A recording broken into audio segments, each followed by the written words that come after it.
accueille chez lui ce soir. Il s'agit de Jean-Pierre Le Tartre. Mais d'abord, je voulais en quelques secondes juste insister sur ce titre qui a été choisi avant les événements que nous connaissons tous, puisqu'ils sont diffusés en long et en large à la télévision 24 heures sur 24. Comment faire face aux risques dans un environnement incertain? Quelle vision vous avez eue en proposant ce sujet, sachant qu'évidemment on sortait de 2 ans de Covid, enfin on espère qu'on sort de 2 ans de crise sanitaire. On a d'autres crises devant nous et vient s'en rajouter une nouvelle, la guerre qu'on pensait avoir oubliée en Europe et toutes les conséquences qui s'en suivent ou qui l'accompagnent. Et donc on va essayer de ne pas vous garder jusqu'à minuit, 1h du matin, parce que clairement sur ces sujets-là on pourrait parler pendant très très longtemps.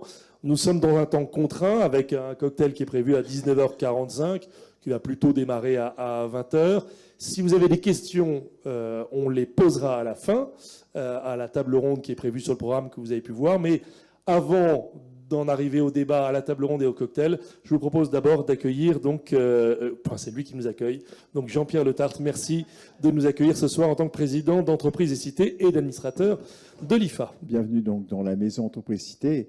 Entreprise et Cité, c'est une grande maison, en fait, issue du monde entrepreneurial, qui plonge ses racines avant-guerre, d'ailleurs, hein, et qui était simplement de la volonté des chefs d'entreprise de cette région de mettre ensemble des moyens au service du développement économique du territoire, et donc qui maintenant regroupe un certain nombre d'outils au service des entreprises, d'associations, qui est aussi un outil d'influence sur le développement économique de l'entreprise, sur le développement économique, et qui se veut promouvoir un développement économique responsable et solidaire et respectueux de son environnement. Voilà.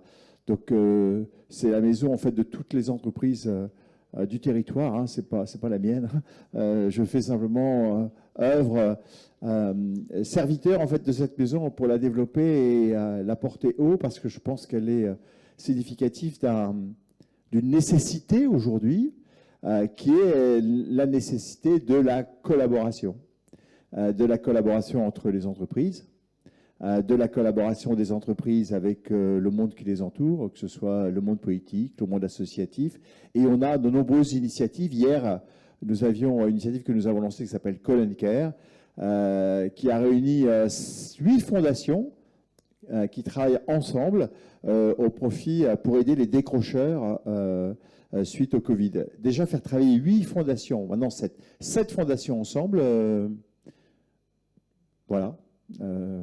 C'est pas évident. Et en plus, le public est venu abonder, puisque le conseil départemental, qui était étonné que cette fondation se mette ensemble, a décidé d'abonder Call & Care pour contribuer aux actions que nous avons lancées. Et en un an de temps, on a quand même, si vous voulez, rassemblé 1,3 million quand même, au profit des décrocheurs et des éloignés de l'emploi, des populations un peu éloignées. Et ceci sans association. On n'a pas créé d'association, sans structure, mais au fond, avec une réelle gouvernance. Parce que, au fond, on a rassemblé un comité de sélection, un comité de sélection qui est une vraie gouvernance. Elle n'a pas eu besoin d'être écrite.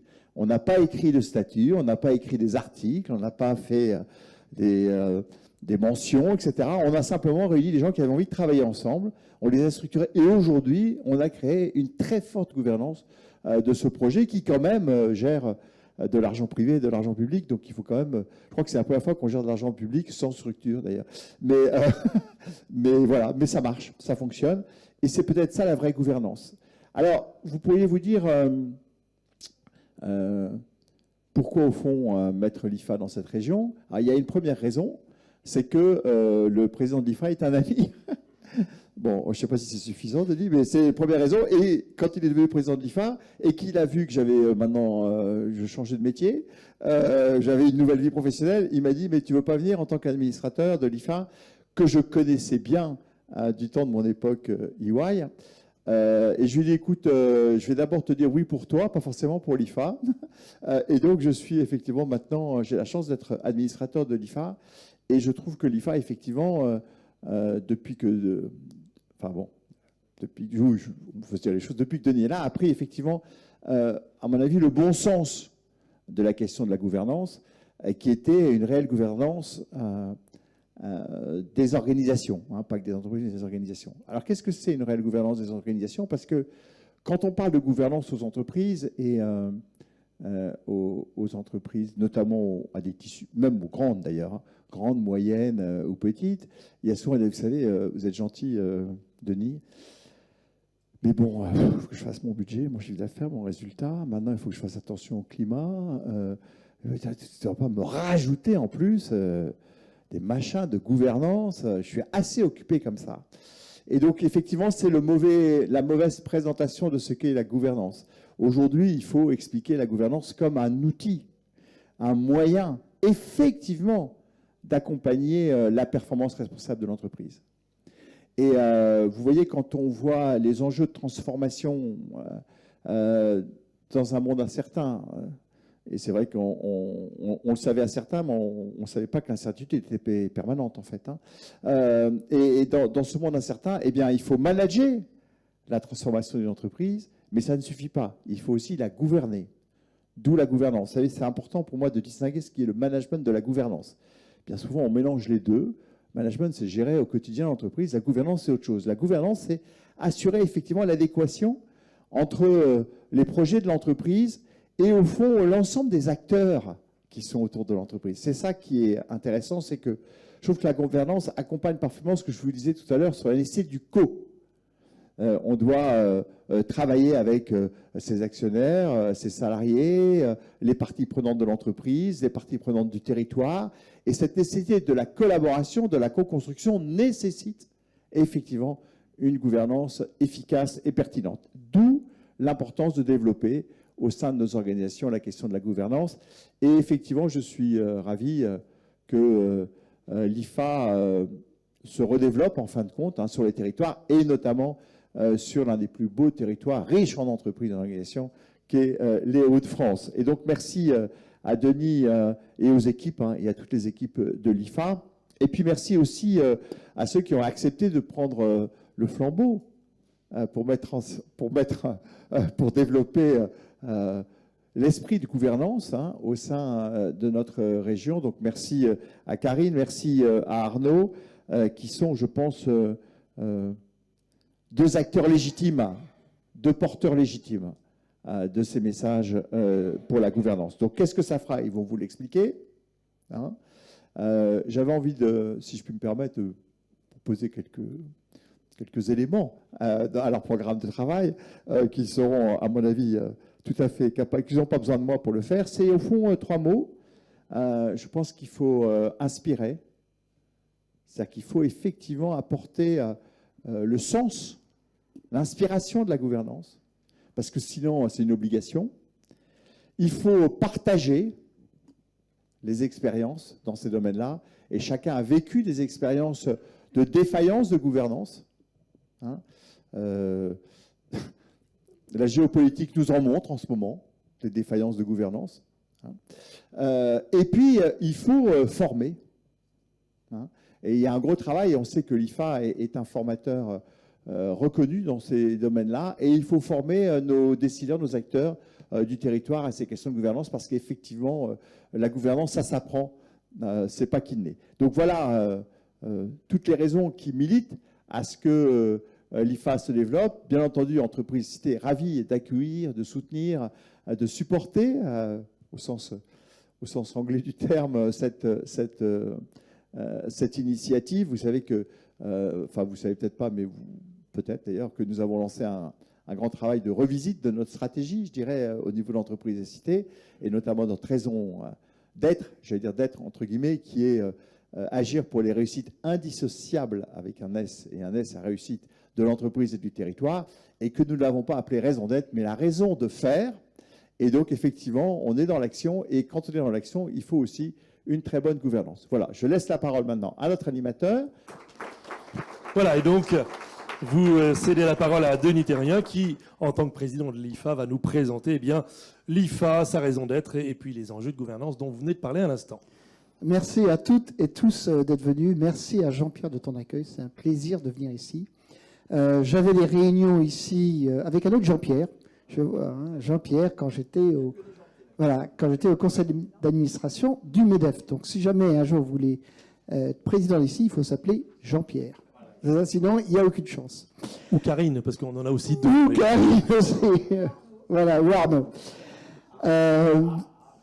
Donc, merci beaucoup pour cette introduction. Alors, s'il est vrai qu'une bonne gouvernance n'apporte pas toujours le succès, une mauvaise gouvernance apporte toujours l'échec. Et on peut le voir quel que soit le projet humain, quelle que soit l'organisation. Et le but de l'IFA, c'est ça, c'est donner le plus de chances au projet humain de se développer.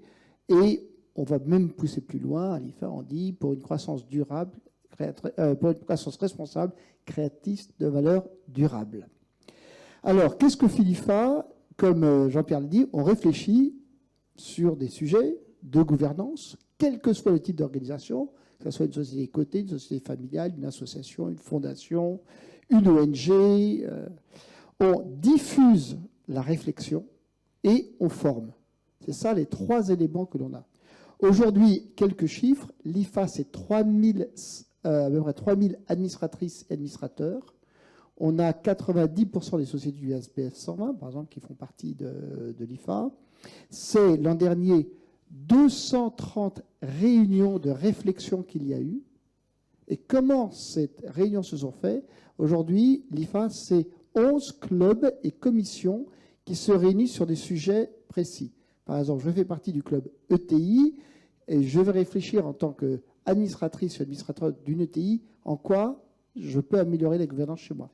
Ou sinon, je suis président d'un comité d'audit et ça m'intéresse de partager avec d'autres présidentes de comités d'audit pour pouvoir avancer. Donc, c'est 11 clubs et commissions qui se sont réunis en moyenne une fois par mois. C'est aussi 30 groupes de travail qui ont été créés. Donc, en tout, ça fait 230 réunions l'an dernier. C'est 500 personnes qui se réunissent à peu près tous les mois sur cette réflexion. Et c'est là où on peut voir un changement assez fondamental par rapport à il y a 3 ou 4 ans, où la gouvernance était un sujet assez discret, j'aimerais dire, et c'est rentré dans la vie quotidienne d'une manière assez forte, que ce soit par le point de vue législatif, avec la loi Pacte, par exemple, qui force des responsabilités sur les administratrices et administrateurs qui n'existaient pas avant, aussi avec la complexité que l'on a. Les comités d'audit devraient regarder aujourd'hui, si jamais ils avaient prévu et une pandémie et une guerre, il y a 3 ans, dans les rapports du comité d'audit. Hein, si jamais ils ne l'ont pas fait, il faudrait poser la question, c'est pourquoi on ne l'a pas fait? Qu'est-ce qui aurait fait qu'on y pense différemment? Donc voilà, ça c'est l'IFA. L'IFA, on diffuse beaucoup, donc que ce soit avec des rapports que vous avez ici, ça c'est le dernier qui est sorti, le comité d'audit bonne pratique et modus operandi. On a un autre rapport aussi sur la gouvernance des entreprises familiales. On diffuse aussi dans la presse. On était cette semaine aussi bien dans le JDD, une page entière, que dans le Financial Times. Et on passe à peu près régulièrement là-dessus. On envoie aussi notre réflexion. On a interrogé chaque candidat à la présidentielle aussi. Et c'est donc une formation, donc une diffusion comme ça, et une formation. On certifie à peu près 150 nouveaux administrateurs chaque année. Et c'est une certification de Sciences Po, pour à peu près 120, HEC, Audencia et l'Institut des actuaires. Donc c'est à peu près 150 administratrices et administrateurs qui sont certifiés. Et en plus de ça, ce sont des formations inter-entreprises ou intra-entreprises sur des sujets que l'entreprise veut traiter. C'est ça l'IFA. Et cette IFA sur énormément d'activités, qui est gérée par une femme exceptionnelle qui est là, qui se présentera tout à l'heure, Karine. On a la chance et l'honneur d'avoir... Karine, c'est toi. Il y a une autre Karine, mais c'est Karine Ignazos qui gère. Et c'est à peu près 15 personnes. Donc cette volonté de réfléchir sur les bonnes pratiques de gouvernance, les essaimer, et vraiment notre volonté, c'est de créer la nouvelle génération d'administratrices et administrateurs qui va arriver. L'administratrice administrateur, c'est plus ceux qui se retrouvaient 4 fois par an autour d'un bon déjeuner et puis parlaient de ce qui se passait parce que c'était sympa. Aujourd'hui, en général, les conseils se réunissent entre 8 à 12 fois par an. On a pu voir d'ailleurs pendant la pandémie, on a regardé ça, les conseils d'administration sont passés en moyenne sur le SBS 120 de 10 à 11 réunions. il y a eu 96% de taux d'assiduité. Donc, un engagement très très fort des administratrices et administrateurs sur cette gouvernance. La France a une chance, c'est qu'elle est riche aussi de territoires entrepreneuriaux et qui ont chacun leur histoire aussi. Et ayant passé quelques années ici, j'ai eu la chance d'être bercé ici pendant 8 ans, on voit que c'est aussi un écosystème particulier et des modes de gouvernance qui se nourrissent. La chance des Hauts-de-France, c'est vraiment ce milieu entre les sociétés cotées et les sociétés familiales, et c'est assez unique de la manière dont on gère ça. Et comment on arrive à faire coexister ça tout en étant absolument aligné à ses valeurs, c'est vraiment un des attraits de la gouvernance des Hauts-de-France. Donc, quand je suis arrivé à l'IFA il y a 2 ans et demi, on était peu présent en région, et donc une de mes volontés, c'est vraiment d'être beaucoup plus présent en région. Donc, sur les 12 administrateurs qu'il y avait, on a fait venir 3 qui viennent de région, un qui vient de Nantes, Jean-Pierre des Hauts-de-France, et un qui vient de Lyon. Et la chance, c'est que Karine aussi vient de Lyon. Et donc, vraiment, notre volonté, c'est aller de nourrir d'autres expériences de gouvernance et puis apporter aussi une réflexion que l'on a.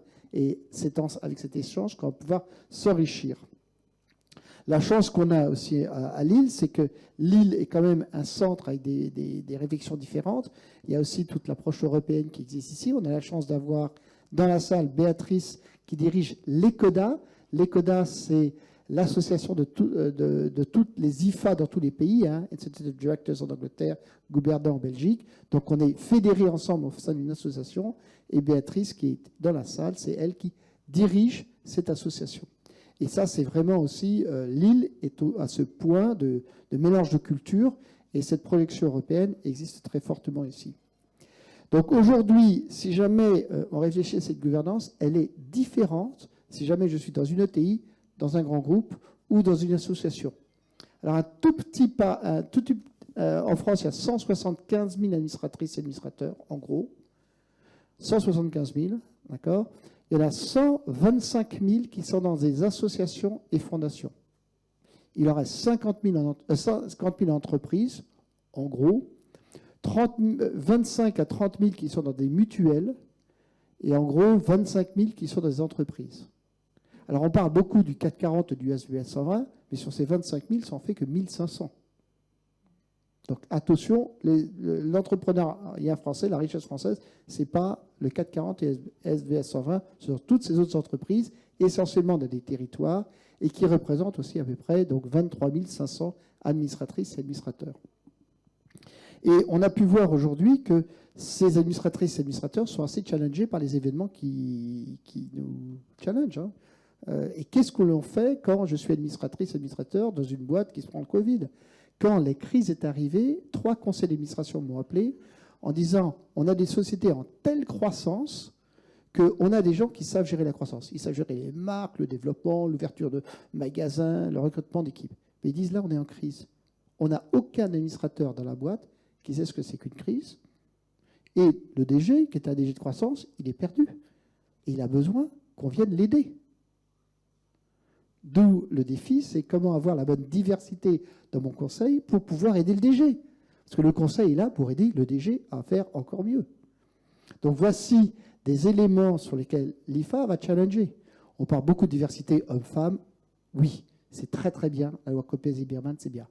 On va beaucoup plus loin avec l'IFA. On dit diversité de compétences et d'expériences. Et c'est là, il faut construire là-dessus. Et en construisant là-dessus, alors on aurait pu peut-être mieux passer des crises comme le Covid, si jamais on avait ces diversités de compétences et d'expériences au sein du conseil d'administration. Alors, comment on réfléchit là-dessus ? On est convaincu à l'IFA que les administratrices et administrateurs doivent s'engager derrière certaines valeurs. Et on est arrivé, grâce au travail de l'ECODA, à réunir finalement toute cette pensée de gouvernance européenne autour de 5 principes qui sont partagés par toute la gouvernance européenne. Que je sois une société familiale, une société avec un conseil de surveillance et un directoire comme en Allemagne, ou un conseil d'administration et un DG comme en Angleterre, on est arrivé à rassembler toutes les administratrices et administrateurs européens à travers 5 principes structurant l'Europe. Et c'est là notre combat. Hein, c'est ça notre combat, et c'est ça qui va être le socle pour construire une gouvernance européenne de demain. Voilà, donc aujourd'hui, on est ici, on est très très heureux.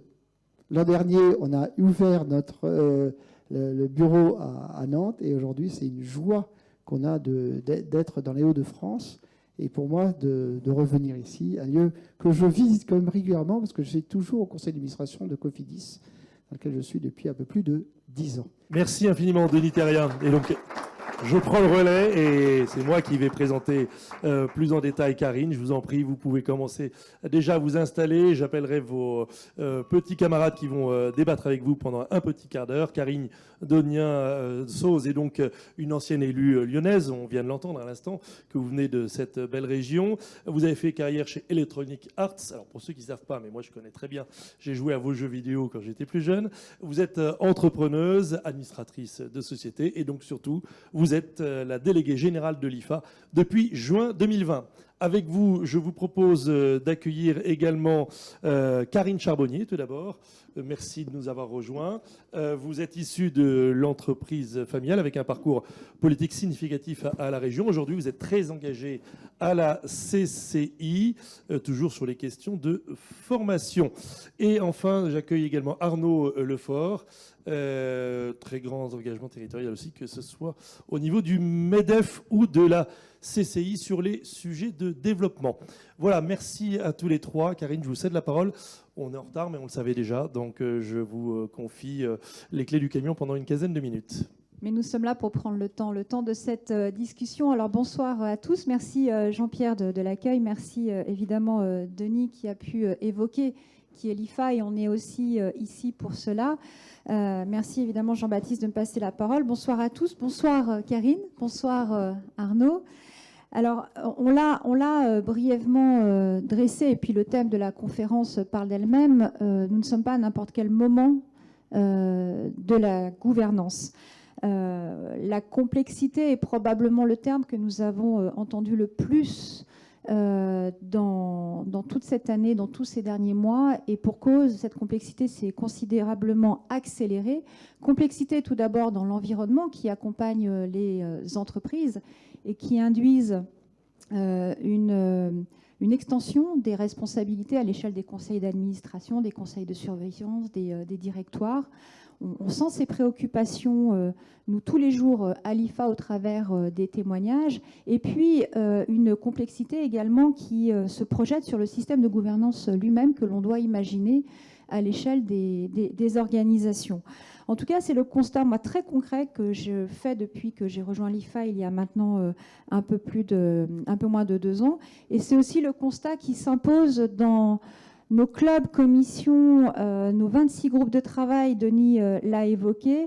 Je peux vous dire que toutes les pistes, tous les chantiers qui sont ouverts tournent autour de cette question-là, de ces mutations, de ces nouvelles directives, de ces nouveaux contextes réglementaires et surtout de la pratique. Comment est-ce que les uns et les autres nous rassemblons pour créer des boîtes à outils, pour, dans le contexte qui est le nôtre, faire évoluer les bonnes pratiques de gouvernance. Alors, fort de cette sonde que représente notre réseau, plus de 3000 personnes, eh bien, l'IFA a adressé une double réponse. La première, c'est, on l'a évoqué, ouvrir notre périmètre à toute forme d'organisation. Et ça a vraiment changé le spectre de notre raisonnement, réflexion et des pistes que nous avons pu dresser. Lorsque vous avez une scale-up qui interagit avec une ETI, qui interagit avec une fondation-association, avec une mutuelle association, eh bien, finalement, on apprend beaucoup et puis on se rejoint. On se rejoint, comme l'a évoqué Denis, sur des principes qui restent malgré tout immuables et on se rejoint aussi sur des enjeux, parce que les enjeux, ils se rejoignent, ils sont communs.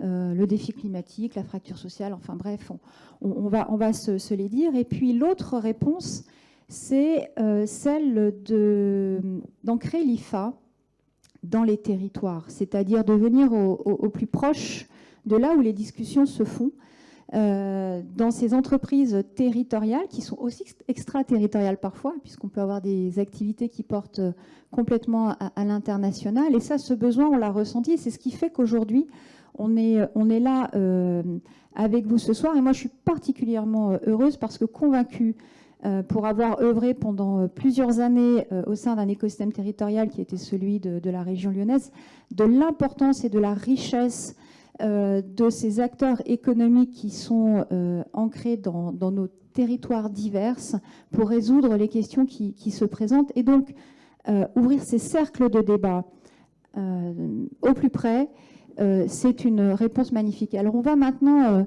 surtout parler de vous, Arnaud et Karine, qui allez porter le drapeau de l'IFA ici. Alors, c'est un petit peu étrange pour moi de vous présenter, puisque tout le monde vous connaît ici. Vous êtes en tout cas des histoires, des trajectoires qui parlent, et c'est aussi ce qui fait toute la richesse, en fait, on parlait tout à l'heure d'être légitime, mais c'est ce qui va faire effectivement la richesse du fait que vous allez porter cette question de la gouvernance. Et donc, la première question que je voudrais vous poser à l'un et à l'autre, c'est de nous parler de vos parcours et en quoi la gouvernance vous a interpellé dans vos histoires personnelles et vos histoires au sein de vos entreprises ou en tout cas parcours professionnels respectifs. Alors, on va commencer par Arnaud, peut-être. Pour me présenter en 2 mots, je crois qu'aujourd'hui, ce soir, on va beaucoup parler de risque, me semble-t-il. Il se trouve que la société que je dirige depuis 30 ans adresse un risque qui est un risque naturel, qui est un risque climatique, qui est un risque lié aux orages.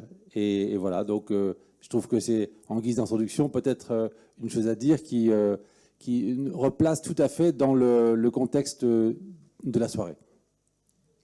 Alors, je dirige une ETI aujourd'hui qui est de 300 personnes, qui n'a pas toujours été une ETI, qui a démarré en PME et puis qui s'est développée en France sur le marché, également à l'international, puisqu'elle exporte 75% de sa production.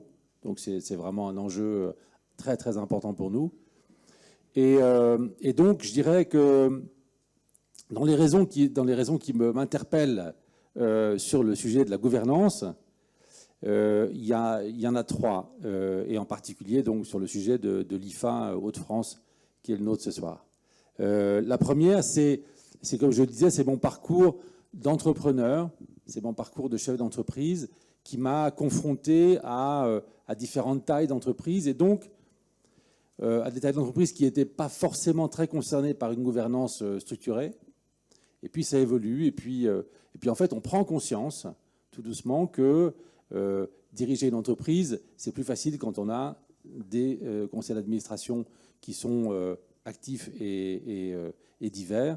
Et puis lorsqu'on a d'autres instances, des conseils de rémunération, des conseils qui permettent d'aider à évaluer les risques. Donc c'est vraiment pour moi une évolution naturelle de ma propre entreprise.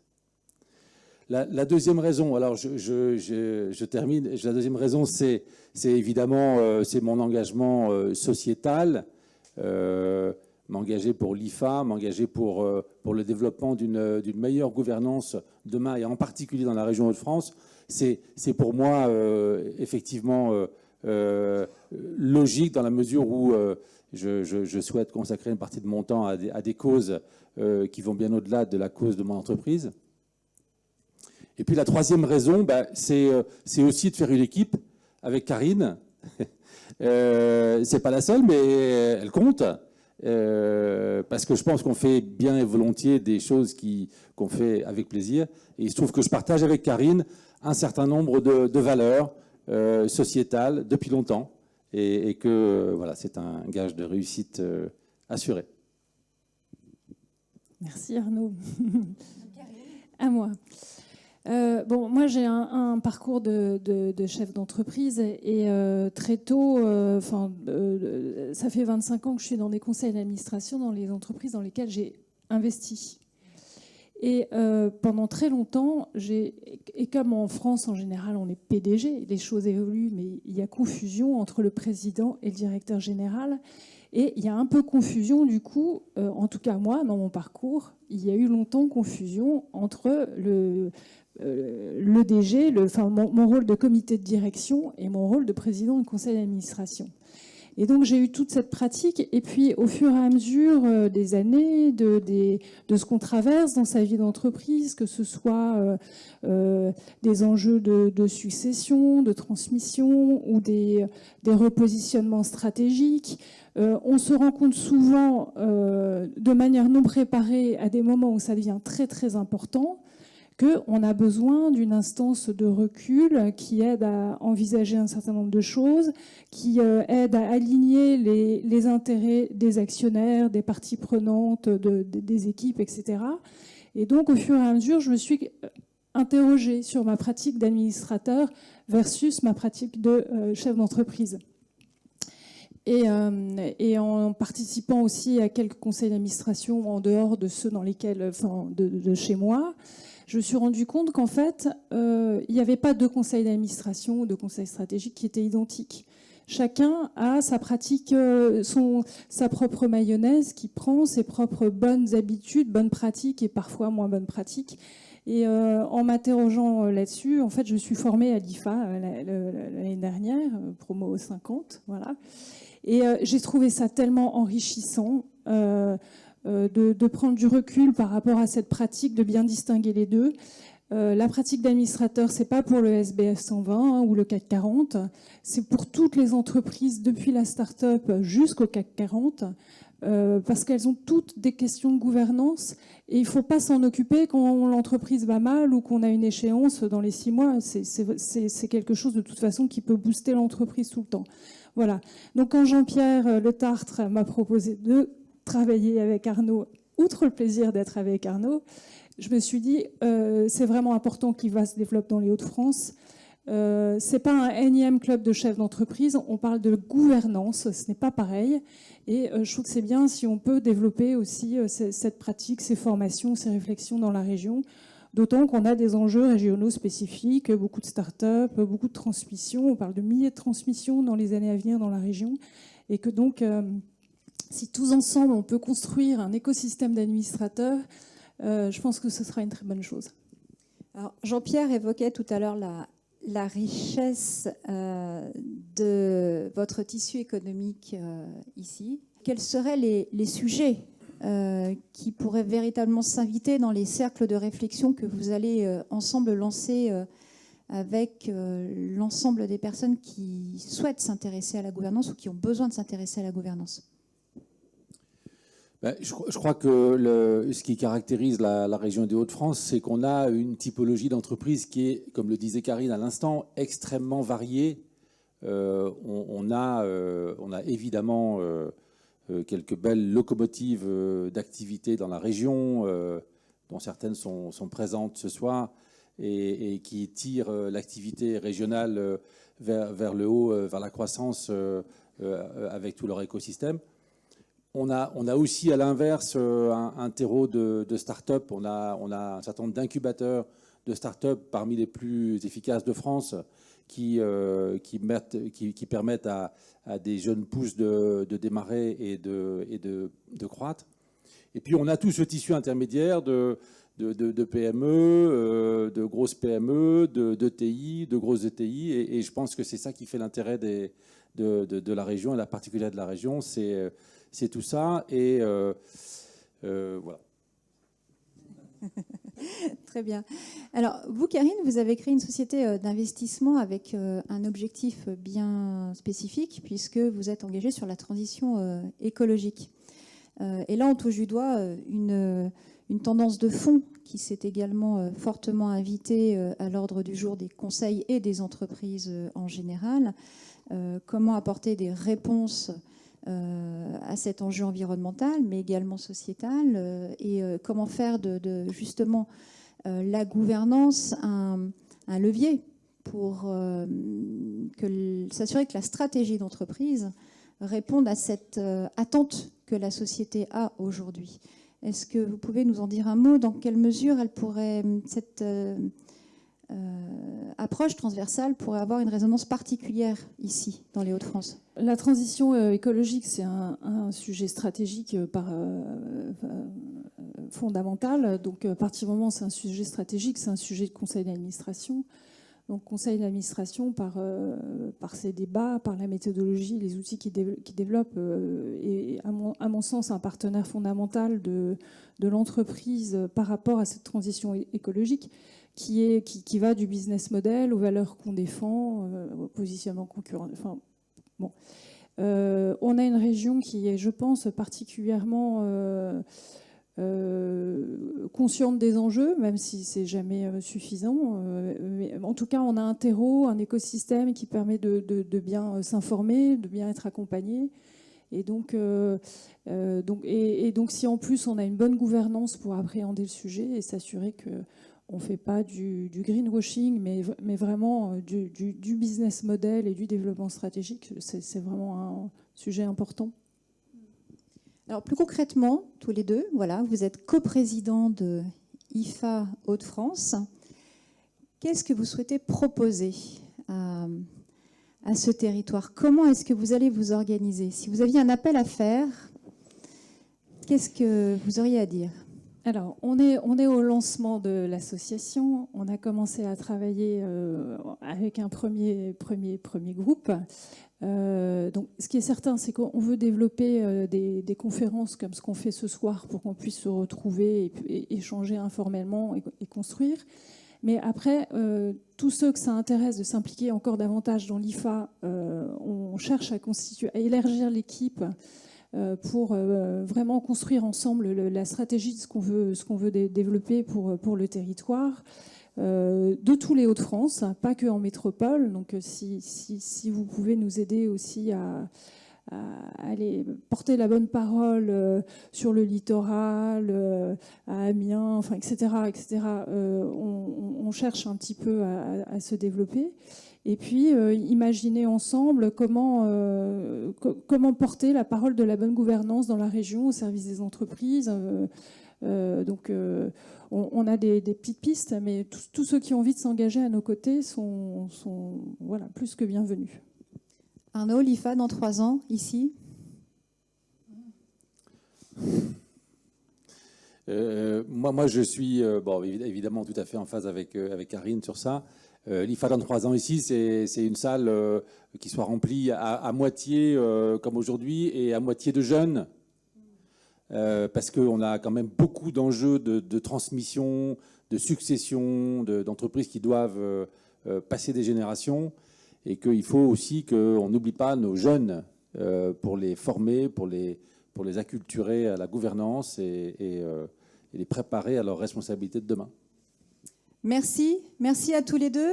Merci Karine et Arnaud, et en plus elle surveille sa montre sans emporter une au poignet, donc c'est parfait. Nous allons rentrer dans le vif du sujet, enfin dans le vif des sujets. Je vous propose, alors je vais vous faire garder vos micros, vous savez quoi, comme ça vous allez pouvoir intervenir le cas échéant. Voilà, je vous les confie.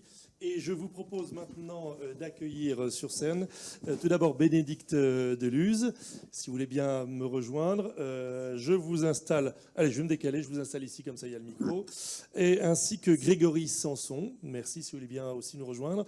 Alors Bénédicte, vous êtes administratrice indépendante de Bailio, c'est ça, je le prononce correctement. C'est une entreprise de robotique industrielle. Vous êtes administratrice du groupe Ponticelli Frères, ainsi que de la France Mutualiste. Et puis vous êtes prof, surtout dans le programme IFA de Sciences Po, depuis le début de cette formation.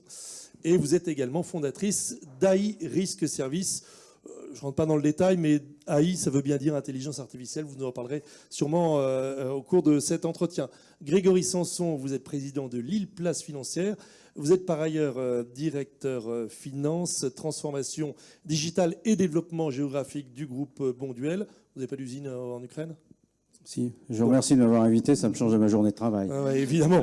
En même temps, on avait convenu ensemble que vous nous parleriez très rapidement de Lille Place Financière, donc sans vouloir vexer en quoi que ce soit Bénédicte, si vous pouvez nous parler rapidement de Lille Place Financière, puis après on débute sur notre sujet qui est très très vaste et qui va nous tenir ensemble en haleine jusqu'à 22h, 23h. Lille Place Financière regroupe l'écosystème, le monde financier, donc les assureurs, les institutions financières, les compagnies d'assurance de la région. Et donc l'idée, c'est de promouvoir la contribution du monde financier au développement économique et à l'emploi. C'est éloigner un peu de l'image qu'on peut avoir des dérives de la finance, montrer comment elle est consubstantielle du développement.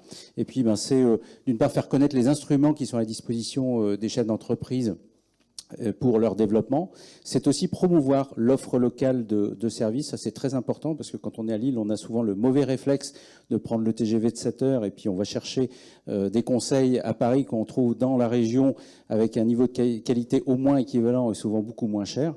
Et puis, c'est également nourrir la place financière avec des talents. Donc, on a eu mardi une manifestation qui s'appelle Adopte un alternant qu'on a fait à la Chambre de commerce, où on a fait rencontrer les entreprises et les étudiants en recherche de contrats d'alternance en matière de finance. Et puis, c'est travailler aussi en synergie avec les associations de la région, que ce soit les associations de directeurs financiers, que ce soit la Fédération bancaire française, Fédération de l'assurance, et évidemment l'IFA. Donc, on est très heureux d'être partenaire de l'IFA et de travailler avec eux à la montée en compétences des entreprises et à la gouvernance dans la région. Bon, j'ai compris que donc la prochaine manifestation que vous allez organiser, c'est Adopte un administrateur, puisque a priori c'est d'être à la mode, et vous aurez sûrement énormément de succès. Là, pour le coup, je me tourne vers Madame le professeur, Madame la professeure. Merci, j'adore quand on m'appelle comme ça. Je peux le faire toute la soirée si vous voulez. N'hésite pas. Dans nos échanges préparatoires, j'ai 5 pages, on va en faire un 10e, mais j'ai retenu, ça tombe bien, c'était au début des notes, la notion de cartographie des risques. Alors c'est une notion que je connaissais évidemment, mais est-ce qu'aujourd'hui ça a un sens, la cartographie des risques, alors qu'il n'y a plus de cartes ? Oui, elle a un sens. Déjà, je suis très contente d'être là avec vous ce soir. Je retrouve des élèves, donc ça me fait très plaisir. Donc, merci de m'avoir invité. Ça vous vieillit, ça, si je peux me permettre. Oui, une carte, on peut en faire ce qu'on veut de toute manière. On peut mettre ce qu'on veut à l'intérieur de la carte. On peut mettre des jolis dessins, on peut mettre des jolies couleurs. L'important, c'est surtout comment est-ce qu'on a réussi à rassembler les éléments qui sont à l'intérieur de cette carte. On peut lui mettre de la gravité, on peut lui mettre de la fréquence, on peut lui mettre du temps. Et je pense qu'aujourd'hui, ce qui est important, c'est que nous, administrateurs, on ait quand même un socle commun avec le management, de savoir quels sont les problèmes qui sont à venir et qu'on partage ensemble un socle de confiance sur ce qui va empêcher la stratégie de se réaliser. Sauf que Denis l'a dit tout à l'heure, bien malin celui qui avait la pandémie et une guerre dans sa cartographie, dans les prévisions. Vous aviez fait des cartographies où ça apparaissait ? Alors, clairement, sur la pandémie, oui. Oui. Les choses étaient là. Alors, je vais être très honnête, les pandémies, elles étaient là. Le SRAS, moi je me souviens, j'étais à l'époque dans un grand groupe du CAC 40 quand il y avait eu le SRAS, et on avait bien mis la pandémie comme un risque aviaire. Enfin, il y avait tout un truc. On s'était même fait sortir par le CEO de l'époque en disant, j'étais à l'époque KPMG, un conseil, et on s'était fait sortir par le CEO de l'époque en disant mais c'est pas un risque, ça n'a aucun intérêt, jamais il y aura un problème dans le monde sur ce sujet-là. Voilà. Il faut nous donner son nom là. Non, je vous le livre comme tel. En attendant, il y avait dans les cartographies des risques évidemment la problématique de grippe justement. Il y avait les fameux masques, tout ça, ça y était. Ce qui avait passé le confinement. Mais le confinement, on a été tous, comme avec les biais cognitifs, ça a été merveilleux. Mais merveilleux comme on s'est fait avoir par le confinement. La Chine confinait, on s'est dit mais c'est la Chine, c'est comme ça qui fonctionne, nanani nanana, c'est pas comme ça. L'Italie confine, mais l'Italie confine, on s'est dit non, l'Italie confine. Vous comprenez, les grands-mères, ils vivent en famille, c'est pour ça, c'est normal. Puis l'Italie, les systèmes hospitaliers sont compliqués. Puis vous aviez une ministre qui disait que ça n'arriverait pas chez nous. Non, je veux dire, non mais franchement, comme le nuage de Tchernobyl. On a quand même été d'une naïveté crasse, quoi. C'était formidable. Donc le confinement, on l'a pas vu, et on a été comme le lapin devant les phares de la voiture. Grégory, vous êtes dans l'alimentaire, entre autres fonctions. Tout ça, ça faisait partie des tablettes dans l'armoire à risque, à situation de crise. Vous les aviez, ces deux trucs qui nous sont tombés dessus? Moi, ce que je retiens, d'une part, c'est le bouquin de Nicolas Staleb, Signe noir. Il faut arrêter de prévoir l'imprévu. Ouais. Par contre, comment on s'y prépare? Donc, vouloir anticiper ce genre de phénomène, moi, j'y crois pas trop. Et c'est un peu le réflexe d'avoir des plans de contingence pour l'ensemble des risques qui reprend beaucoup de ressources, mais qui n'adresse pas les bons. Et moi, ce qui ressort en fait de ces deux crises majeures que l'on a rencontrées, qui est la crise sanitaire d'une part, et puis d'autre part ce qu'on est en train de vivre avec le conflit russo-ukrainien, puisqu'en fait nous on a 3 usines en Russie et 1000 personnes aujourd'hui qui sont là-bas. C'est la capacité de l'entreprise à s'adapter. Donc plutôt que prévoir l'imprévu, et c'est un vrai enjeu du conseil d'administration d'arriver à évaluer la capacité de l'entreprise, sa robustesse, sa capacité de management, on l'évoquait tout à l'heure, avec le fait d'avoir les bons profils, à réagir par rapport à ce contexte. Et vraiment, c'est un stress test pour l'ensemble de l'organisation. Et je dirais que chez Bonduelle, on a une pratique de décentralisation des responsabilités depuis très longtemps, parce que nature est ainsi faite, c'est qu'elle est capricieuse. Et donc, c'est pas dans un bureau à Vinavdas qu'on va décider de ce que l'on va faire, de ce qu'on va récolter au moment où on va le récolter.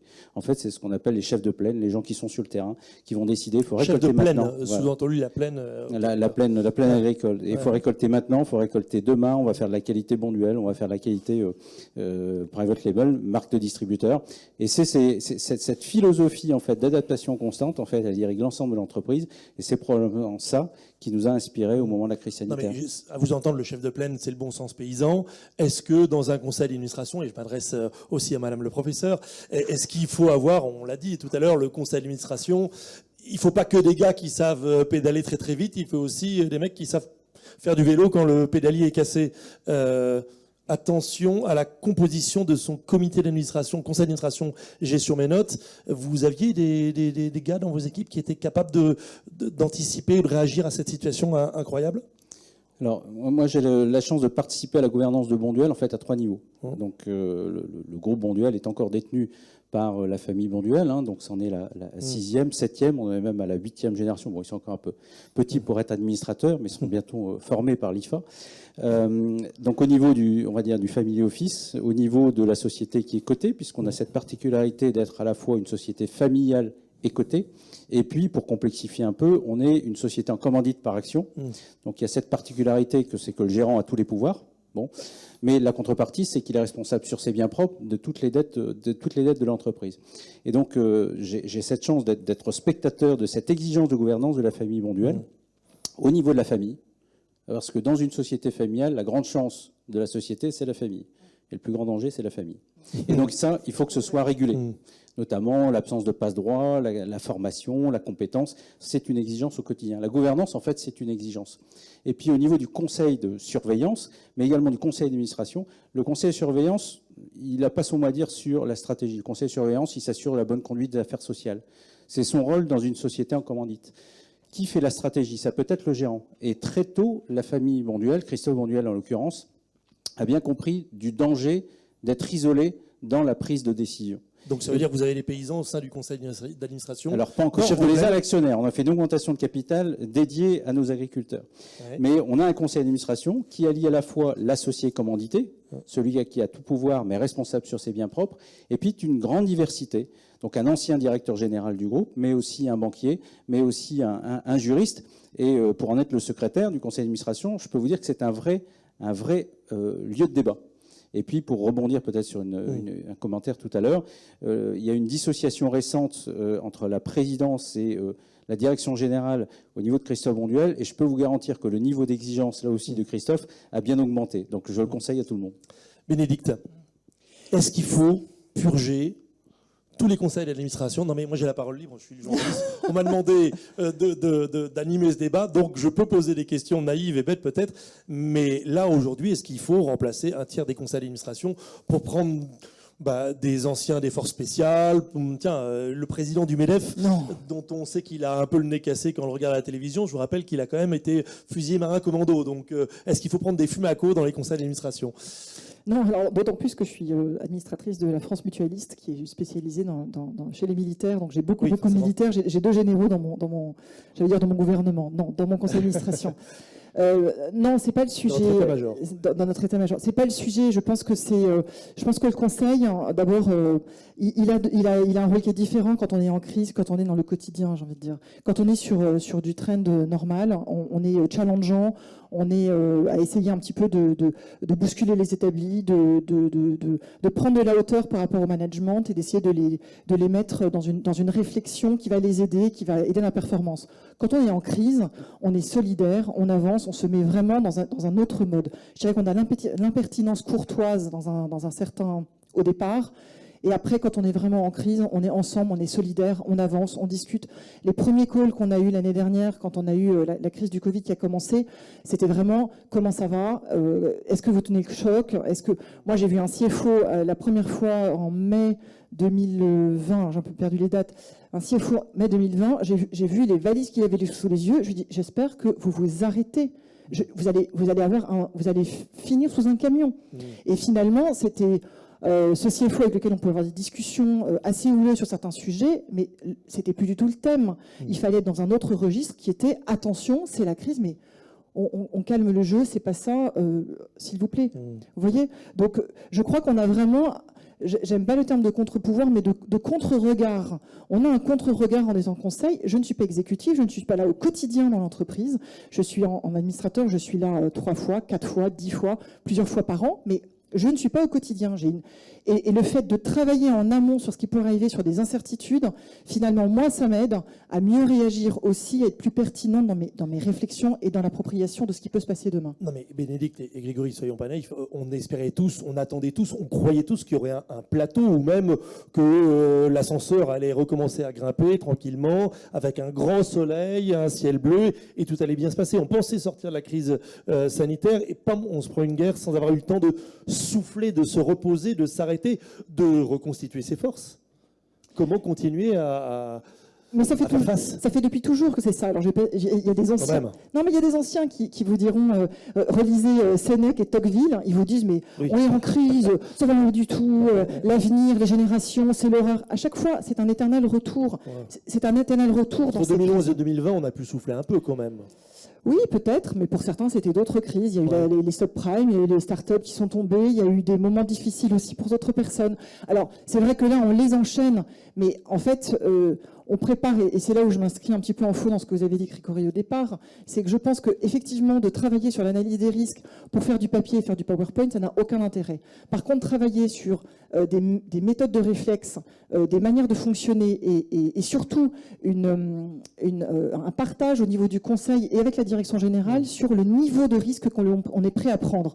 Quand on est en crise, on a des niveaux de risque qu'on va peut-être prendre qui sont au-delà de ce qu'on avait imaginé au départ. Attention, il ne faut pas que tous les garde-fous tombent, vous voyez, et travailler sur une gestion des incertitudes et essayer de se mettre un peu d'accord en amont, en temps de paix. Hein, on dit bien qu'il faut préparer la guerre en temps de paix. Je veux dire, c'est quoi les niveaux de risque que l'on est prêt à prendre en termes de parabellum, oui. Voilà, en matière de réputation, en matière financière, en matière sociale, environnementale. Et essayer de les préparer ensemble, et c'est un outil de dialogue entre la direction générale et le conseil d'administration. Et ça, moi, je pense qu'honnêtement, on a tout à y gagner. Alors, c'est vrai qu'on enchaîne les crises, c'est vrai que c'est compliqué. Tout le monde n'a pas une activité en Russie, en Ukraine. Je dirais que ceux qui ne l'ont pas vont être impactés, comme le tsunami avait impacté Fukushima, vous vous rappelez, Fukushima en 2011. Moi, je me souviens que j'étais à ce moment-là, j'étais à la MARAE, donc l'association professionnelle des risk managers, j'étais déléguée générale. Je voyais des adhérents qui disaient non, moi tout va bien, j'ai pas de problème, ça se passe bien, tout va bien. 2 mois plus tard, bien sûr, ils avaient des valises sous les yeux, gestion de crise, ça n'allait pas du tout, parce qu'en fait le sourcing avait pris le temps d'arriver jusqu'en Italie, jusqu'à l'autre bout du monde. Voilà. On a appris à ce moment-là, je veux dire 2011, ça a été la crise de la supply chain, et c'est à ce moment-là qu'on a appris à avoir un sourcing le plus long possible, le détaillé le plus long possible. On apprend à chaque fois. Voilà, on apprend à chaque fois. Alors, dans nos échanges, je reviens sur ce que vous m'avez dit, Grégory. Vous m'avez dit le risque de réputation dans un monde hyper connecté. Et depuis 24, 48, 72 heures, on découvre qu'on fait la guerre pour la première fois dans un monde hyper connecté, bien plus qu'on ne l'a fait avant. Vous avez l'impression, et tout le monde semble le découvrir comme c'était quelque chose de tout à fait nouveau. Vous me l'avez mis dans vos notes. Vous en avez conscience chez Bonduelle, mais c'est tout récent ou pas du tout d'ailleurs ? Ce qu'on voit, c'est parce qu'on fait une cartographie des risques. Hein, je vous rassure. Merci, Ah oui, Grégory. bon, On fait une Non, mais cartographie des risques, c'est un outil de dialogue extrêmement intéressant. Ce qu'on voit monter, c'est l'apparition de nouveaux risques, en fait, qui sont issus de la société, qui sont issus de l'économie, qui sont issus de la technologie, la cybersécurité. La question, c'est pas si, la question, c'est quand. Parce que de toute façon, ça va vous arriver. Ça va arriver. Et donc, il faut se protéger.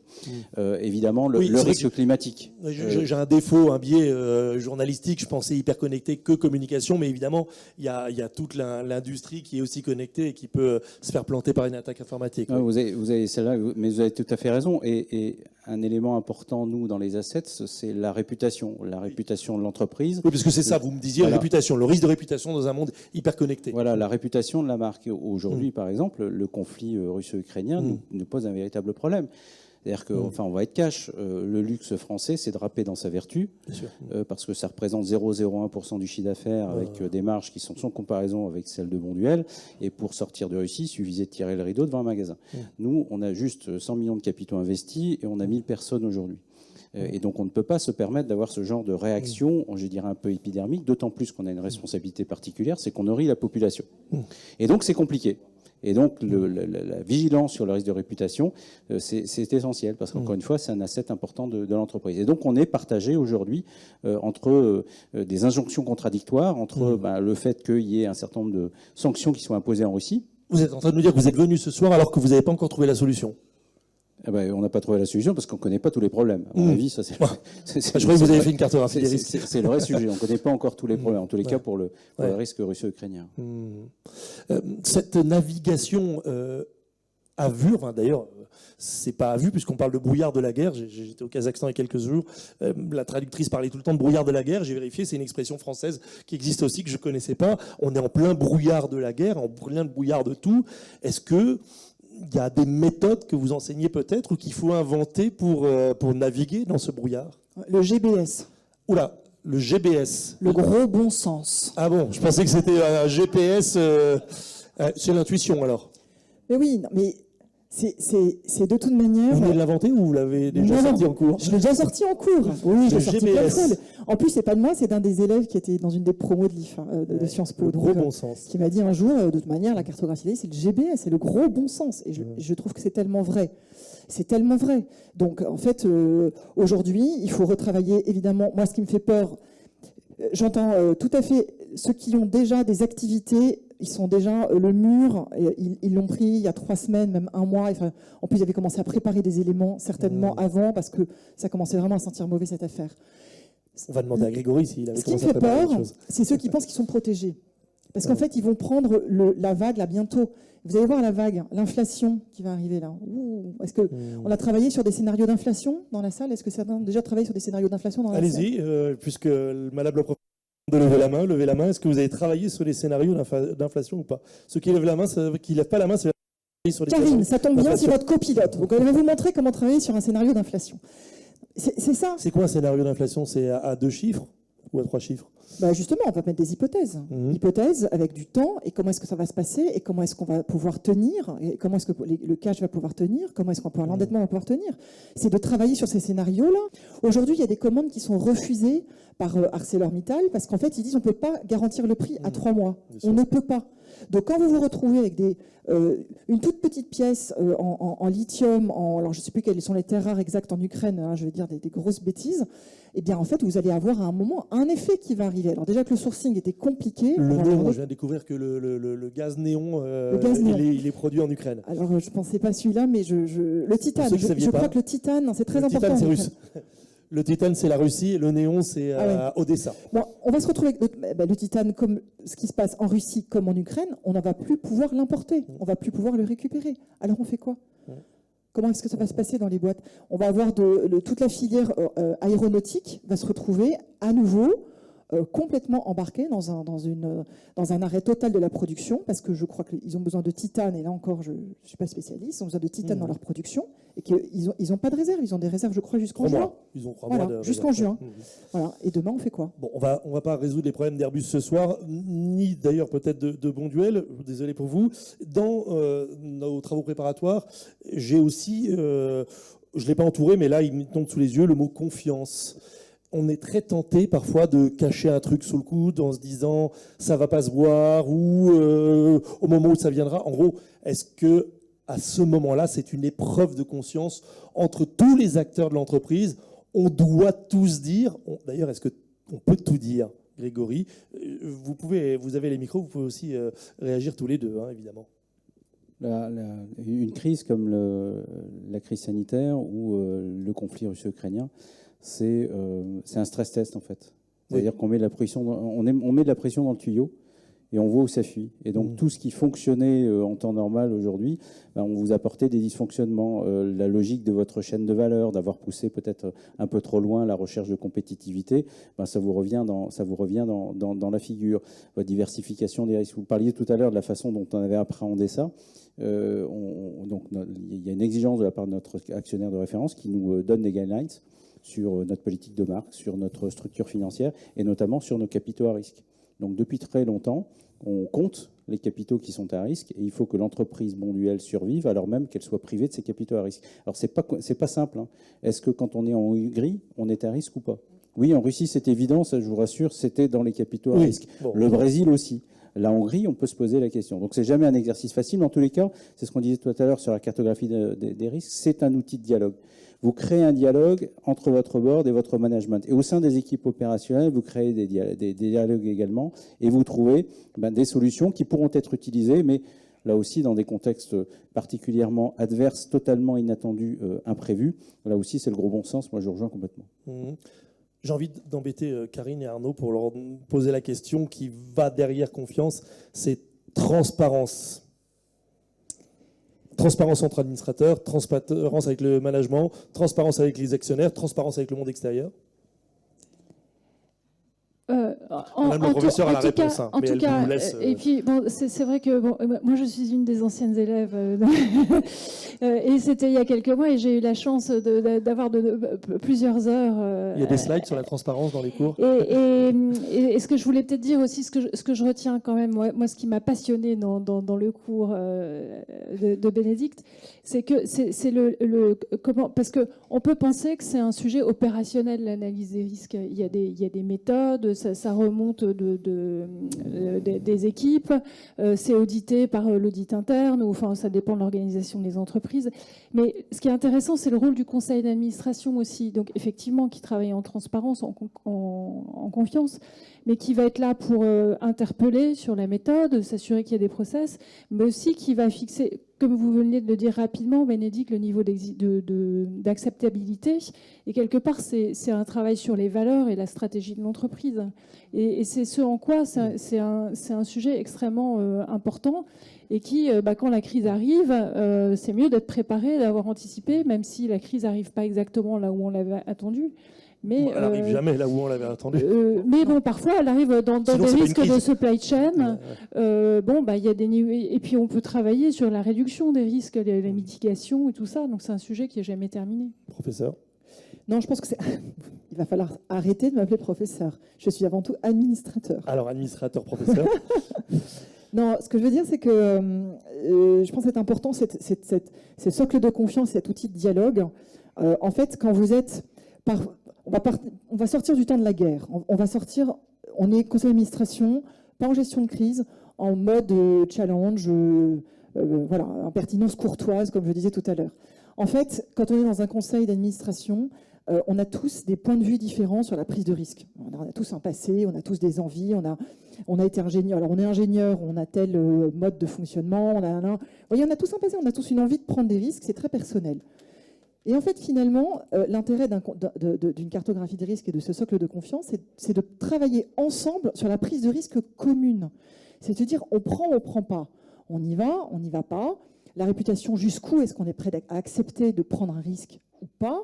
Sur le social, qu'est-ce qu'on fait? Sur la finance, qu'est-ce qu'on fait? Ça finit souvent par la finance, même toujours par la finance.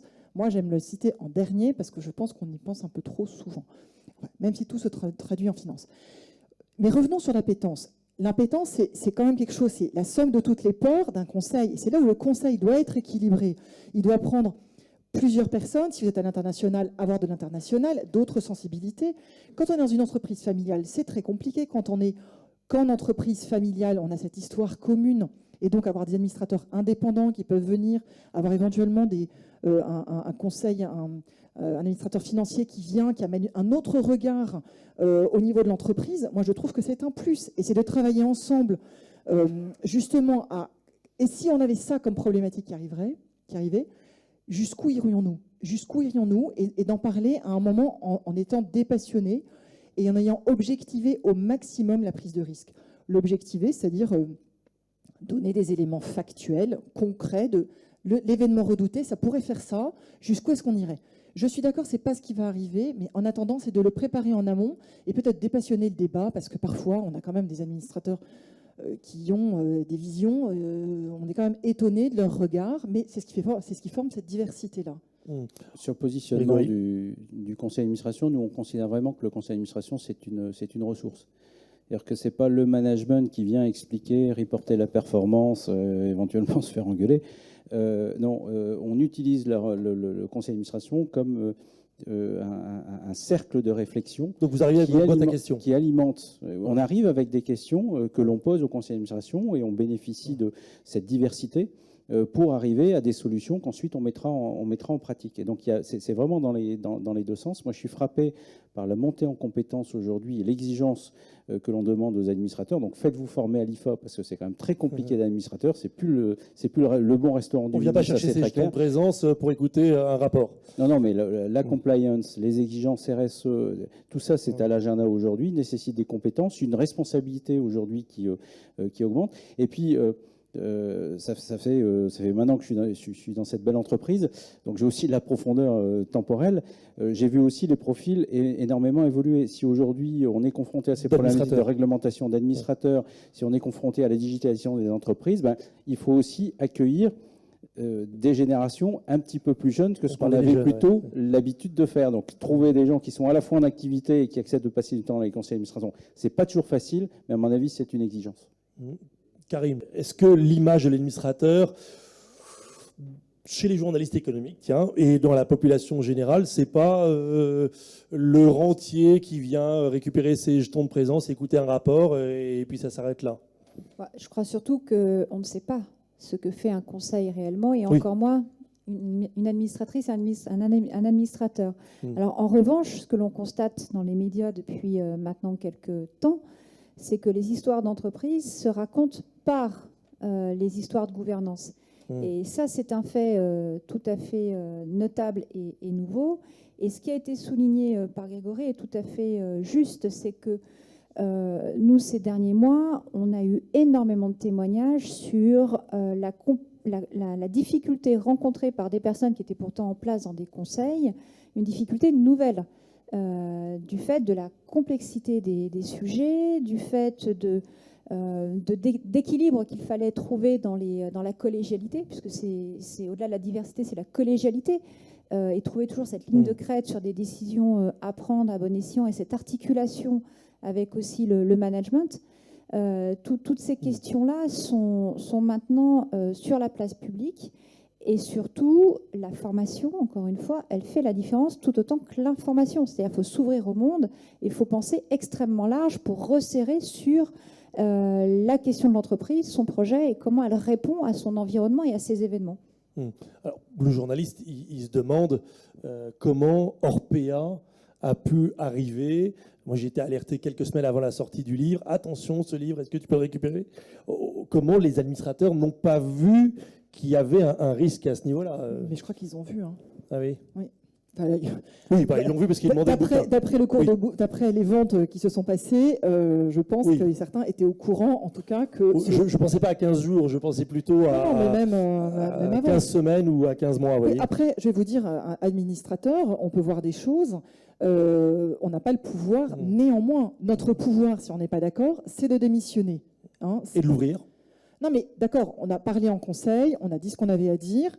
Moi, j'ai tendance à dire qu'administrateur, je suis influenceur, mais sans les likes. Vous voyez? Parce qu'en fait, je dis les choses, mais si derrière le management ne veut pas le faire, je peux redire une deuxième fois, redire une troisième fois. C'est dans le compte rendu. Oui, voilà, on doit PV. Mais si ça ne bouge pas en face, à mon seul pouvoir, c'est de m'en aller, c'est de démissionner à un moment ou à un autre. D'accord? Donc, on ne sait pas ce qui s'est passé dans Orpea. Est-ce que les administrateurs mettaient le haut là en faisant attention, il y a des pratiques qui sont non éthiques, ça ne fonctionne pas. On ne peut pas savoir aujourd'hui. Peut-être que l'instruction le dira, si instruction il y a. Mais honnêtement, le conseil d'administration, il est non exécutif, il est en dehors de la vie au quotidien de l'entreprise. C'est sûr que chez Orpea, ils ont envoyé des caisses de champagne à Vladimir Poutine, là, c'est sûr. C'est vous, Grégory, qui avez mis le sujet sur la table et vous vouliez que l'on réfléchisse sur cette responsabilité des administrateurs dans une mise en cause, comme par exemple Orpea. Vous vouliez qu'on en parle ici, qu'on creuse un petit peu plus sur ce que vient de dire Bénédicte ?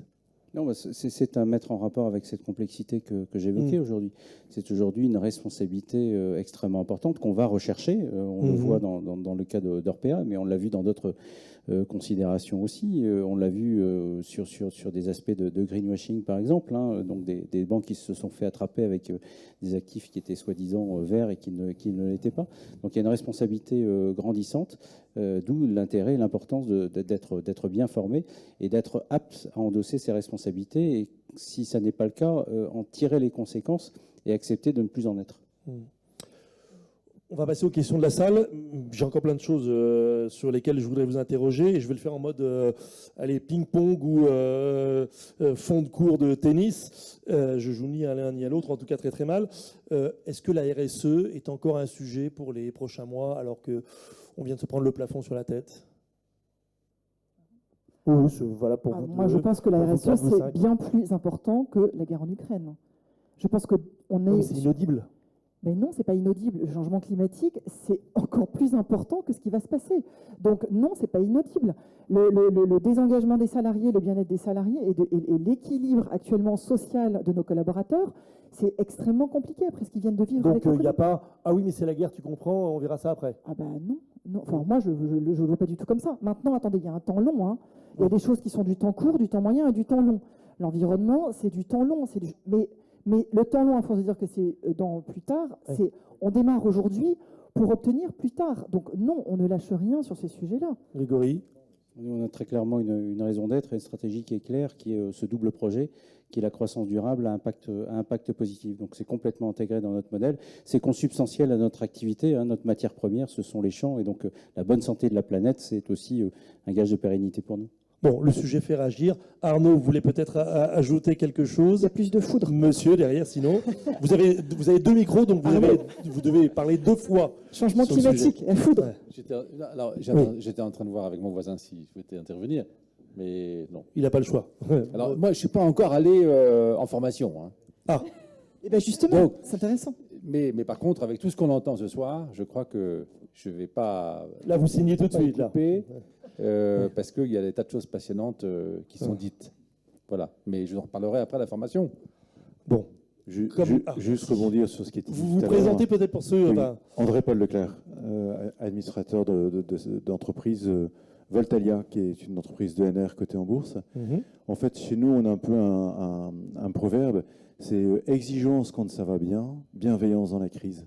Et je trouve que ça, c'est très éclairant, en fait. Et donc, effectivement, exigence, préparer les maîtrises de risque, simuler, etc., bien vérifier que les choses sont mises en place. Mais dans la crise, aider le management à relever la tête, bien sûr, mais immense bienveillance pour les recharger, pour regonfler, pour rassurer. C'est vraiment... Et quelque part, le rôle du conseil des administrateurs, c'est de faire réussir le président. Le rôle du président, c'est de faire réussir le DG. Et le rôle du DG, c'est de faire réussir la boîte. Donc on a vraiment cette échelle-là, en fait.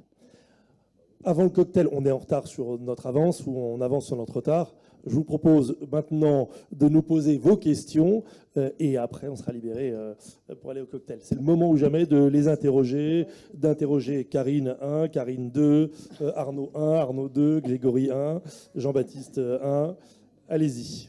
Comment ce rôle d'administrateur peut être plus pédagogiquement compris par beaucoup plus de monde, du monde normal, entre guillemets, parce qu'on a l'impression que ce qui se passe dans un conseil d'administration est une boîte noire.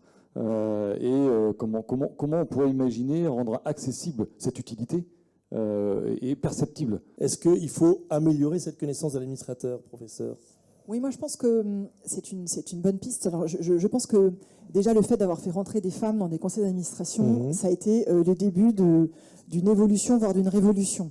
Donc j'ai quand même eu des administrateurs qui m'ont dit oui, on a perdu en compétences parce que des femmes sont arrivées dans les conseils. Vous comprenez, elles n'avaient pas eu des rôles exécutifs. On veut son nom aussi. Suffisamment important pour apporter un éclairage intelligent. Voilà. Elles ont peut-être apporté la bienveillance dont parlait monsieur aussi en même temps. Voilà. Donc comme ça. Non mais c'est pour vous montrer que quand même on n'y est pas encore tout à fait et que je pense que la diversité, et j'insiste sur cette diversité, tout à l'heure, Arnaud, vous parliez des jeunes au conseil. Moi, je trouve que c'est très important de faire venir des jeunes dans des conseils d'administration. Alors, est-ce que ça va les intéresser? Je ne sais pas, c'est à nous de leur dire comment arriver à les faire intéresser quand on a besoin de compétences techniques nouvelles. Alors, dans les sociétés familiales, on a ces nouvelles générations qui arrivent et on a ce travail qui est organisé. Et moi, je suis dans un groupe familial administrateur et effectivement, on travaille avec la 4e génération, on essaie de la faire venir, on les a fait travailler sur la stratégie. C'était passionnant. Leur vision des choses par rapport à l'avenir, c'était vraiment très intéressant. Maintenant, je pense que ça sera d'augmenter la diversité de ces conseils d'administration qui va faire changer le regard. Voilà. On a commencé avec les femmes, continuons avec les jeunes, les compétences, ça va continuer. Continuons avec les femmes, puisque vous avez le micro à la main, c'est pour poser une question. C'est pas pour poser une question, mais en fait, réagir. Je suis nouvellement administratrice et moi, je suis membre de l'IFA. Si vous pouvez vous présenter. Carole Dessin, donc je suis ancienne associée EY, une bonne maison, et administratrice, présidente de LDEV notamment, chez Solia, chez Rançon, enfin voilà. Et moi, le sujet que j'ai toujours, c'est, oui, la gestion des risques, c'est primordial, mais comment est-ce qu'on chope aussi tous les courants faibles qui vont avoir demain une répercussion sur l'entreprise? Parce qu'en fait, on est là pour ça aussi en tant qu'administrateur, c'est les aider à se projeter. On n'est pas là dans le quotidien, donc... Enfin, en ce moment, c'est plutôt les signaux forts que les signaux faibles. Oui, je sais bien. Mais ça ne sera pas toujours... Enfin, j'espère en tout cas. Mais les signaux forts aveuglent les signaux faibles. C'est là où c'est important que ce qui se passe en énorme mur de vent... Ah oui, vous voulez dire que si on regarde... oui, c'est l'histoire justement, ne fasse pas oublier ce qui se passe et qui est plus silencieux et qui peut faire des dégâts. On peut dire pendant combien d'années on a dit attention, les talents de demain, ce sera un vrai problème. Les talents de demain, ce sera un vrai problème. On l'a dit, je suis à la mariée depuis 20 ans. Il est trop tard pour faire des gosses. Hein, on a fait monter. Et aujourd'hui, le marché s'est retourné. Il faut bien des talents. Voilà, et c'est les talents. Et on voit bien que ce sont les jeunes qui, aujourd'hui, vous disiez tout à l'heure, Nicolas, voilà, ce sont les jeunes qui, finalement, aujourd'hui, on a complètement un autre regard. On a l'impression que c'est les jeunes qui recrutent l'entreprise et pas l'entreprise qui recrute les jeunes. Bien sûr. Il manque 5000 ingénieurs dans les prépas cette année. Ça fait 10 ans, 15 ans qu'on en parle. Et en fait, on ne veut pas voir. Pourquoi ? Parce que pour moi, on ne quantifie pas assez, on n'évalue pas assez les choses. Alors, même si je suis désolée, ça fait un peu des choses un petit peu peut-être académiques. Et encore une fois, ce ne sera pas tout à fait à côté. On n'évalue pas assez. Oui, mais le problème, c'est qu'il n'y a que 24 heures dans une journée. Non, mais avec donc, quand vous avez un administrateur qui est en train de résoudre le problème de la Russie, non, mais vous demandez aussi de... Avec les données, on va en parler peut-être avec la data, on va peut-être réussir à avancer un peu plus vite sur une évaluation des risques, une évaluation des incertitudes et surtout en rapidité. Parce que les cartographies des risques aujourd'hui, vous les commencez, vous les finissez, il se passe 6 mois. Bon, il se passe des choses en 6 mois. Et votre boutique qui fait de l'IA, elle peut voir des trucs qu'un être humain ne voit pas? Non, mais elle ne peut pas voir, c'est pas la boule magique. Elle va avancer sur ces sujets-là, en tout cas. Je crois que monsieur a une question. Monsieur. Oui, en fait, une question, on a vu dans les dernières années... Comme tout le monde se présentait, je vous invite à vous présenter aussi. Guillaume Lavigne, je suis conseiller en gouvernance, entre autres, et animateur d'un club qui s'appelle l'APG dans la région ici, qui regroupe 16 présidents d'entreprises familiales, et c'est vraiment que des présidents sur des questions de gouvernance familiale et de gouvernance d'entreprise. Et on se réunit tous les mois sur des thématiques de ce type-là, et prochainement sur les risques notamment, etc. Donc merci d'avoir préparé ça, ça m'inspire beaucoup pour l'animation. Non, j'ai une réflexion, c'est dans les entreprises, depuis 10 ans, un peu plus peut-être, mais on a vu une vraie évolution vers des modes collaboratifs, voire de l'entreprise libérée, parce que c'était fini d'avoir, j'ai envie de dire, le savoir à la tête de l'entreprise autour de quelques hommes. Aujourd'hui, dans la gouvernance, comment faire en sorte pour que la gouvernance s'ouvre davantage et ne pas prétendre que 4 ou 5 administrateurs et un président aient cette capacité d'ouverture et d'information suffisante, puisqu'en plus, ils ne sont pas connectés à l'entreprise au quotidien. Bien sûr, ils sont là pour gérer le long terme. Mais comment faire en sorte de renforcer cette logique d'ouverture, de démultiplication et de collaboration aussi, avec des experts, avec des peut-être des conseils qui ne sont pas toujours un noyau dur unique, mais qui s'ouvrent et qui... voilà. Enfin, une question plutôt sur le fonctionnement de la gouvernance de demain. Grégory, peut-être.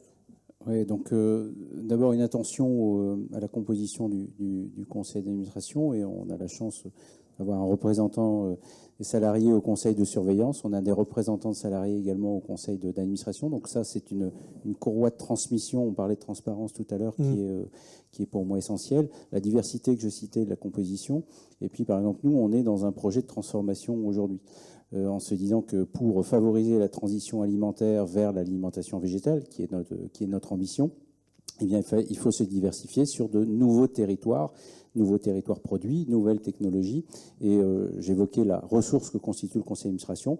On a intégré dans des groupes de travail des administrateurs. Donc en fait, on est en porosité entre le management et le conseil d'administration. Et là, il y a un échange extrêmement fructueux, ce qui fait qu'au moment de la prise de décision sur des enjeux qui sont quand même extrêmement structurants, c'est un pivotement pour une entreprise qui fait quand même 3 milliards, qui a 150 ans, qui est bien ancrée dans le territoire du végétal, spécialisé dans le légume. Donc on veut évoluer. Et donc au moment de cette prise de décision, eh bien, une homogénéité entre le management et puis le board. Parce qu'ils sont déjà au courant. Si je veux rendre l'antenne à l'heure, il reste une dernière question. Peut-être deux. Monsieur. Bonsoir, Quentin Roquette. Je suis associé d'un cabinet et j'accompagne régulièrement des conseils pour aider au pilotage de nos PME en région. D'abord, je voulais les féliciter parce qu'elles ont eu une formidable résilience pendant ces 2 dernières crises et celle qu'on vit jusqu'à là actuellement. J'avais une question plus d'ordre de communication. On est souvent sollicité et à répondre à comment on doit communiquer avec nos actionnaires face aux risques et face à nos risques qu'on a vécus ou qu'on va vivre demain, puisque ça peut être quelquefois un peu stressant pour l'actionnaire. Et donc, quelles sont vos recommandations par rapport à cette communication? Donc, comment on prépare l'arrivée des extraterrestres? Non, en fait... Alors, il y a actionnaire board. Il n'est pas au board, votre actionnaire, à ce moment-là? Pas toujours. Pas toujours. Parce que moi, je pense que s'il est au board, en fait, on travaille avec lui cette fameuse appétence. J'en reviens sur cet élément un peu structurant d'une échelle de gravité par rapport aux événements et de se dire qu'est-ce qui est grave, qu'est-ce qui est super grave, qu'est-ce qui est inadmissible. Et finalement, c'est dans des moments où c'est pas en crise, c'est pas en guerre, d'arriver à travailler sur cet outil de dialogue qui est l'échelle des impacts. Voilà. Et ça, ça me paraît intéressant. Après, en fonction de la culture aussi, il y aura toujours un dialogue à avoir avec l'entreprise. Je pense que quand on est à l'extérieur, on a une crainte qui n'est pas la même que quand on est à l'intérieur. Donc, c'est d'avancer sur finalement des éléments qui peuvent rassurer, mais mentir, c'est pas une bonne idée. Je pense que effectivement, c'est la transparence. Moi, j'ai une chance folle. J'ai été nommé directeur financier groupe en octobre 2008. Donc Lehman Brothers, etc. Ah oui, donc vous apprenez assez rapidement, mais surtout on sortait d'une époque où tout allait bien, il y avait de la croissance, l'argent coulait à flot, etc. Et donc j'ai connu un peu l'ancien monde et puis très rapidement le nouveau monde. Et un nouveau monde en fait qui s'est... Il y a des regrets ou pas dans ce que vous dites? Non, c'est un constat, mais qui s'est profondément interrogé en fait sur le modèle économique de l'entreprise. Et donc je pense que le dialogue avec l'actionnaire, la bonne compréhension des ressorts de l'entreprise, admettre, on a publié vendredi dernier nos résultats sur le semestre, dire ce que l'on sait et dire ce que l'on ne sait pas, et donner confiance sur notre capacité de réaction en étant extrêmement transparent sur les difficultés qu'on peut rencontrer, permet, je pense, une bonne appréhension de la part de l'actionnaire sur les risques. Et puis, j'ai eu la chance de participer au groupe de travail sur le rapport sur le gouvernement d'entreprise de l'AMF, et à un moment, j'ai évoqué quand même cette réaction qui est de dire on évoque souvent les risques, c'est super anxiogène, mais derrière les risques, il y a aussi des opportunités. Et j'aurais bien voulu qu'on appelle ça le rapport sur les risques et les opportunités. Bon, j'ai pas réussi. Heureusement que vous êtes là pour terminer sur une note d'optimisme. Un petit mot de conclusion, Bénédicte? Avant de conclure, je pense que ce qui est important, on vient de sortir, l'IFA vient de sortir le comité d'audit, le guide sur le comité d'audit, et dedans, il y a une énorme partie sur la gestion des risques. Donc, j'ai eu le plaisir de faire partie de ce groupe de travail et d'en rédiger une grosse partie de la gestion des risques, justement. Donc, vous retrouverez des éléments pour monsieur qui veut préparer sa conférence de la semaine prochaine. Je vous recommande de le récupérer. Et puis, accessoirement, il y a les modus operandi qui sont très bien sur ce à quoi penser en tant qu'administrateur sur ces sujets-là, et je pense que c'est vraiment un guide qui est extrêmement utile pour nous. Je pense que c'est très important ce que vient de dire Grégory, et merci de l'avoir rappelé, c'est que plus la menace est loin, plus elle se retourne en opportunité. Plus on a des problèmes... On dirait un proverbe chinois, ça. Oui, ça pourrait être mignon, mais c'est pas ça. Donc, plus la menace est loin, plus on peut éventuellement se dire comment est-ce que je vais en faire une opportunité. Le changement climatique, qu'est-ce que je vais faire finalement pour que chez moi, dans ma boîte, je ne prenne pas pour une contrainte, mais quelque chose de positif et que j'embarque mes salariés, j'embarque ma performance, j'embarque mes clients sur ces sujets-là. Donc moi, je pense que effectivement, merci. Plus on va travailler sur le long terme et loin, plus on a de chances de transformer l'incertitude en positif. Merci infiniment à tous les deux de vous être prêtés au jeu. Pas simple de traiter un tel sujet en 40 minutes. Montre en main. Comme il a le micro en main, il va soulager Karine et Arnaud. Bien sûr, je parle de Dignitérien, le président de l'IFA. Vous avez commencé, vous finissez. Merci beaucoup Jean-Baptiste d'avoir animé ça de main de maître. Merci Bénédicte et Grégory pour ce témoignage. J'étais là pour vous inviter tous à nous rejoindre Arnaud et Karine ici, à partager vos connaissances, vos expériences et à faire progresser la gouvernance en France. Vous avez vu combien on en a besoin. À l'IFA, seul, on n'est rien. On a besoin de vous pour aller plus loin, pour nous challenger, pour apporter des nouvelles. Et on est là aussi pour vous apporter certains éléments de réflexion. Donc, rejoignez Arnaud et Karine qui sont là. Et si jamais vous voulez encore mieux les rencontrer, on vous offre un petit verre de l'amitié à côté. Merci Jean-Pierre de nous avoir accueillis. Et donc rendez-vous, je crois, il y a un événement ici qui a lieu en avril et un autre au mois de juin. Merci à toutes et tous et vous avez un petit cadeau en sortant d'ici les états.